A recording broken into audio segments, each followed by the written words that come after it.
അസ്സലാമു അലൈക്കും വറഹ്മത്തുള്ളാഹി വബറകാതുഹു. പ്രിയപ്പെട്ട സഹോദരന്മാരെ, ത്വൽഹ റളിയല്ലാഹു അൻഹു ഒരിക്കൽ റസൂലിൻ്റെ അടുത്ത് വന്നിട്ട് അദ്ദേഹം കണ്ട ഒരു സ്വപ്നം പറഞ്ഞു കൊടുക്കുന്നുണ്ട്. ഇത് സ്വപ്നത്തിൽ കണ്ടത് രണ്ടാളുകളാണ്. അവരിൽ ഒരാൾ അള്ളാഹുവിൻ്റെ മാർഗത്തിൽ ഷഹീദായ ആളാണ്. മറ്റൊരാൾ ഈ മനുഷ്യൻ ഷഹീദായതിനു ശേഷം 1 വർഷം കഴിഞ്ഞിട്ട് മരണപ്പെട്ട വ്യക്തിയാണ്. പക്ഷേ ത്വൽഹ റളിയല്ലാഹു അൻഹു കണ്ട സ്വപ്നത്തിൽ ആദ്യം സ്വർഗത്തിലേക്ക് പോകുന്നത് ഈ സാധാരണ രീതിയിൽ മരണപ്പെട്ട വ്യക്തിയാണ്.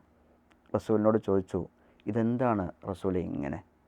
അള്ളാഹുവിൻ്റെ റസൂൽ തിരിച്ചു ചോദിക്കുന്നുണ്ട്, ത്വൽഹ, ആ മനുഷ്യന് 1 വർഷം കൂടി അധികം ജീവിക്കാൻ കഴിഞ്ഞിട്ടില്ലേ? ബലാ യാ റസൂലല്ലാഹ്. അതുപോലെ തന്നെ ആ മനുഷ്യന് ഒരു നോമ്പ് കൂടി അധികം ലഭിച്ചിട്ടില്ലേ? അതേ റസൂലെ, ഒരു നോമ്പ് ഒരു റമളാൻ കൂടി അധികം ലഭിച്ചിട്ടുണ്ട്. അത് മാത്രം മതി ത്വൽഹ, ആ മനുഷ്യൻ ഷഹീദായ മനുഷ്യനേക്കാൾ നേരത്തെ അള്ളാഹുവിൻ്റെ സ്വർഗത്തിലേക്ക് പ്രവേശിക്കാൻ കാരണമായിട്ട്. സഹോദരന്മാരെ, ആ ഒരു നോമ്പാണ്, ആ ഒരു റമളാനാണ് നമുക്ക് അധികം ലഭിച്ചിട്ടുള്ളത്. അതുകൊണ്ട് ആ ഒരു ആഗ്രഹത്തോടു കൂടി റമളാനെ ഉപയോഗപ്പെടുത്തുക. ഇൻഷാ അള്ളാഹു സുബ്ഹാനഹു തആല റയ്യാൻ എന്ന കവാടത്തിലൂടെ സ്വർഗത്തിലേക്ക് പ്രവേശിക്കുന്ന ആളുകളുടെ കൂട്ടത്തിൽ നമ്മെയും ഉൾപ്പെടുത്തി അനുഗ്രഹിക്കുമാറാകട്ടെ.